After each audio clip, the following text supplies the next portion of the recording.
Josh Green here for Seconds Out. Delighted to be joined by Hall of Fame promoter Mr. Frank Warren. Busy day of press conferences today. How are you doing, Frank? I'm good, Josh. How are you doing? Yeah, very, very well.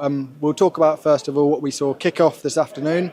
Magnificent Seven back in Birmingham. Becoming a little hotbed of boxing at the moment, isn't it, Birmingham? Yeah, look, we made our mind up. There were some really good quality fighters up there who are on this card, by the way, up there. And we had to start somewhere. So we done a couple of small halls, then we done Telford, and have built it now into being in Birmingham at the big arena, the biggest arena up there. So it is a hotbed, and it's called promotion. That's what we do. And we built these guys up and built them into situations where we'll sell this out. This will be sold out, this venue, no doubt about it. Some real high quality fights on the card. Nathan Heaney, Brad Bulls, they both thought that they won that first fight, but the winner of that, especially if it is Heaney, can really propel himself into that world scene. Well, he was not far away from having a world title fight at Stoke, his hometown football stadium. We were trying to do over the summer, but the rematch is there. There's arguments for both sides who won it. I have my opinion who won, but that's irrelevant. They can now fight again. And it was a contender for Fight of the Year, Domestic Fight of the Year. So I think we're going to get a cracker again, because both of them, as you see today, are up for the fight. With Liam Davis and Shabazz Masood, well, I've had the 5x5 by them, but it'll make it 6x6, shall we say. Liam's been on an incredible run of form, as we know, for the last couple of years, but Shabazz, he's up and coming. He's had those 2 wins over Liam and the amateurs. Do you think they play into the thinking at all in this fight? Yeah, I think it's all part of the dynamic of the fight. Since he's been with us, Liam, he's won the British, Commonwealth, European and the IBO title. We all know that Inui is probably either first or second best fighter in the world, holds the other 4 belts. As you say, with Shabazz, they have the history from the amateurs. When I was standing in between them on the face-off and listening to them talk, there's definitely no love lost at this moment in time. What were they saying, Frank? Just, basically saying how confident each of them was to do a job on the other. And I'm telling you, this is going to be a good fight. It's going to be a dramatic fight.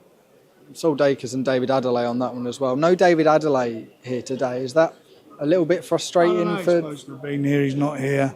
Anyway, his management told me that he was on the way.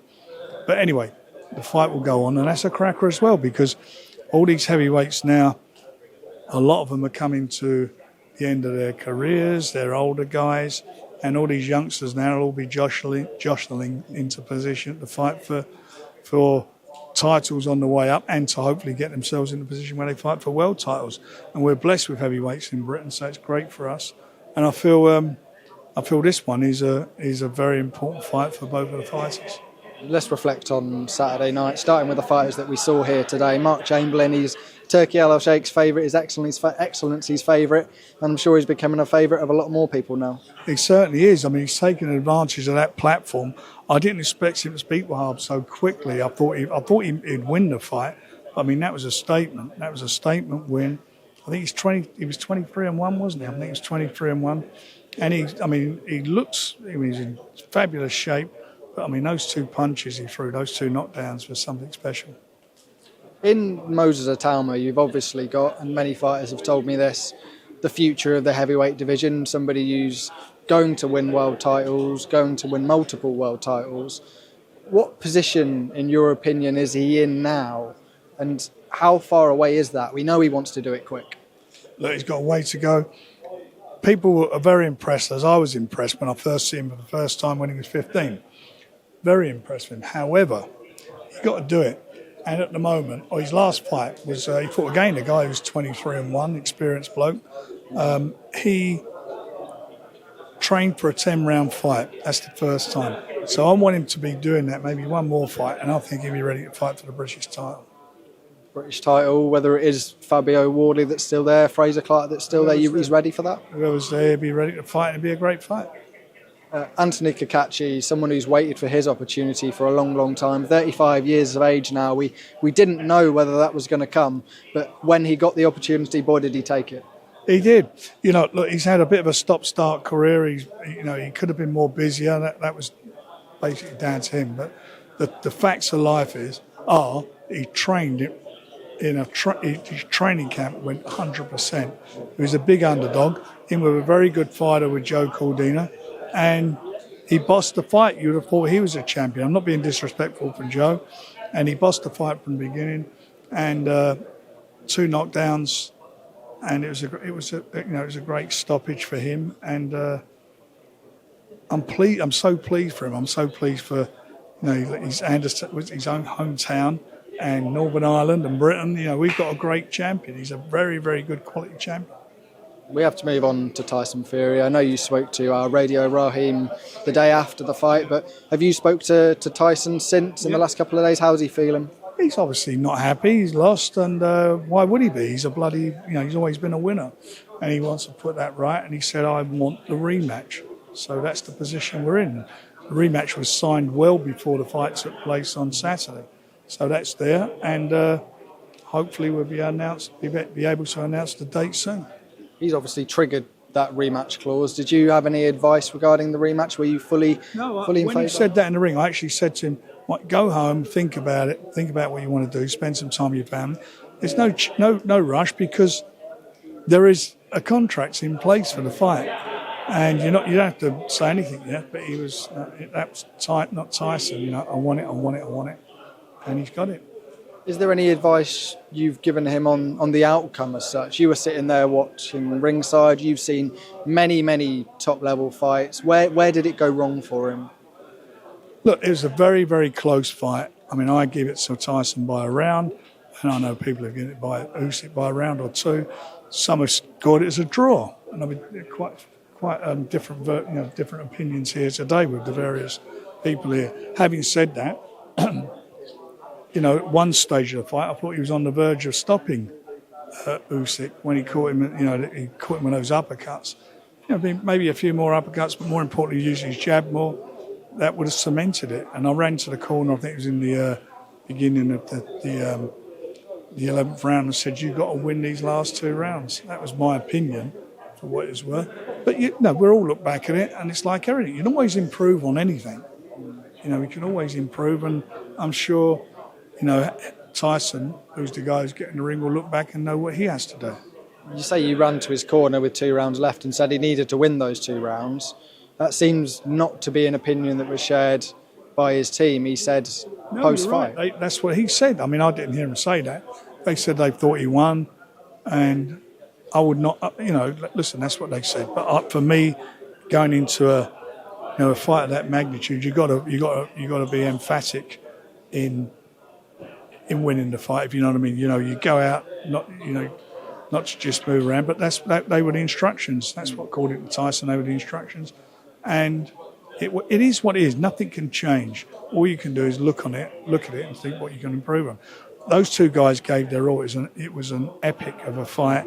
It was 2 of the 2 best heavyweights, 2 gladiators who didn't leave an ounce in the ring. Everything was gone. And I went back to the dressing room with went to both dressing rooms to wish Usyk the best. And those guys, they both knew they'd been in a bit of a fight. They knew that for sure. And it'd be interesting to see, what it's taken out of them.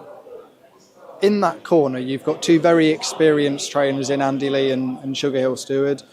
John Fury may be involved more on the emotional side, obviously being family of Tyson's. Would you reflect possibly a changing corner may be needed for the rematch? They'll do whatever they have to do. They'll sit down and I'm sure have a discussion about it and see what happens there. I'm not going to get into that at the moment because it's all too raw. It's happened, and one thing's for sure, on the rematch there'll be some. I'm sure there'll be some tweaks because there'll have to be, to be some tweaks. But everything that. Tyson was magnificent in there, as was Usyk. Both of them were. His recuperative powers, his bravery, as is Usyk's, is beyond compared. I mean, it was just a privilege to be involved with it. Final bit on that fight. He's taken a little bit of criticism for his wording after the fight, post-fight, talking about what's going on in Ukraine. Have you been able to offer him any advice on that? Look, I'm going to say how it is. You read his book; it's documented. He's bipolar, and if that may have been in his head and he said it, it's not. That's what you have to. And I'm not saying, rightly or wrongly. Look what his actions were, because actions speak louder than words. After that fight, he was hugging him.